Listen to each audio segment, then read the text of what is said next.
Salut et bienvenue sur Caterham Unchained. Cette semaine, vous vu le vlog sera en français.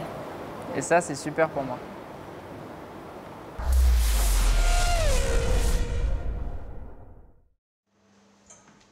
Sixième course de la saison 2013. Charles est venu à l'usine pour s'entraîner et parler avec ses ingénieurs.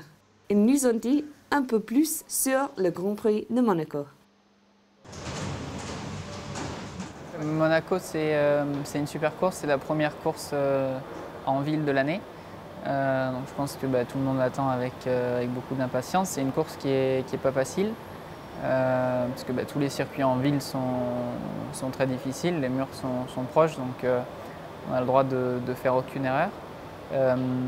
C'est une course qui est un peu à part des autres courses, que c'est vrai qu'on roule avec des réglages là-bas qui sont vraiment spécifiques pour Monaco et dont on se sert plus sur le reste de la saison. Et puis bon, c'est aussi une course où il y a beaucoup de Français, donc c'est vrai que le tout réuni, c'est une super course pour nous. Et avant Monaco, je suis passé voir Cyril Elbitable, le directeur de notre équipe.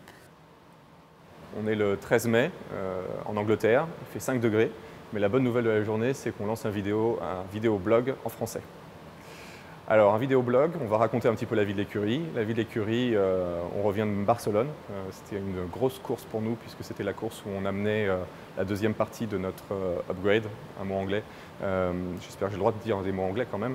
La deuxième partie de notre upgrade de début de saison, sachant qu'on avait commencé avec Bahreïn. À Bahreïn, ça avait été extrêmement encourageant, avec des données mesurées et des chronos qui nous démontraient qu'on était clairement dans la bonne direction. À Barcelone, ça a été un peu plus compliqué. On amenait beaucoup plus de pièces et c'est vrai que quand on commence à apporter beaucoup de pièces, il y a les interactions entre elles, il y a des choses un peu inconnues, il y a leur réglage, l'équilibre de la voiture. On a un petit peu lutté, ça a été un peu compliqué, on ne s'est pas facilité la vie avec quelques problématiques pendant chacune des sessions qui ont affecté notre capacité à précisément comparer. Or, ce qu'on veut précisément quand on apporte autant de pièces, c'est de pouvoir être très précis, de pouvoir être systématique dans notre approche et de répéter les tests et les mesures. Là, ce n'est pas ce qu'on a été capable de faire et on a vu qu'on a payé cash l'addition avec une qualif qui n'était pas très bonne, avec des incertitudes sur les réglages de la voiture jusqu'à la course. Et même après la course, on a encore des inconnus. Donc c'est une course qui était plutôt bonne, qui montre comme Bahreïn pour les deux pilotes, même si malheureusement la course de Guedo s'est interrompue tôt avec le problème de wellnut de roue au second pit stop. Malgré tout, son rythme en début de course était impressionnant. Charles, grâce à une stratégie agressive, un bon rythme, a quand même réussi à rester bien devant les deux Marussia et potentiellement même a pu faire quelques attaques. Il a fait des attaques sur les Williams qui ne sont pas soldées par un dépassement, mais en tout cas déjà d'être dans l'aileron arrière d'une Williams à la fin de la course, c'est un résultat très encourageant. Donc on est quand même boosté, mais on sait qu'il y a un boulot énorme à fournir d'ici à Monaco, qu'il y aura du travail extraordinaire pendant toute la saison parce qu'on ne baisse pas les bras sur 2013. C'est une saison pendant laquelle on veut apprendre un maximum de choses. Et apprendre, ça consiste à tomber et à se relever. Donc il y aura des erreurs, il y aura des chutes, il y aura des joies, j'espère. Mais en tout cas, on sent qu'on est sur une pente qui est globalement positive. C'est ce qu'on voulait pour nous, c'est ce qu'on voulait démontrer. Et on est content que le public francophone pourra nous suivre pendant cette saison. Nous voilà dans le Design Office, le bureau des ingénieurs qui conçoivent et développent la voiture. C'est ici qu'ils prennent toutes les décisions techniques. Astrid fait partie de l'équipe recherche et développement. Bonjour, je suis ingénieure simulation du véhicule et je travaille donc sur le logiciel de Live Timing qui reçoit les données en temps réel depuis la piste pendant les essais et pendant la course. Donc des données telles que les temps autour ou les positions GPS de toutes les voitures par exemple.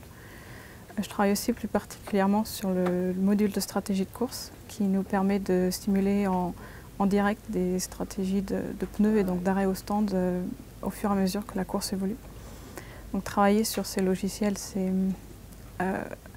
améliorer les fonctionnalités qui existent et les maintenir, mais aussi en développer de nouvelles de façon à ce que les outils soient toujours adaptés au mieux aux besoins des ingénieurs qui sont en piste. Et pendant la course, donc, je suis ici en support et je m'assure que le logiciel fonctionne correctement Et si jamais il y a un problème, j'interviens de façon à impacter le moins possible l'utilisation de l'outil et donc impacter le moins possible notre course de façon globale, quoi. Voilà, donc ça fait plus d'1 an que je suis ici et c'est vachement bien, c'est très intéressant. Suivez-nous sur Internet et découvrez ce qui se passe dans les coulisses de Caterham F1 Team pendant toute l'année.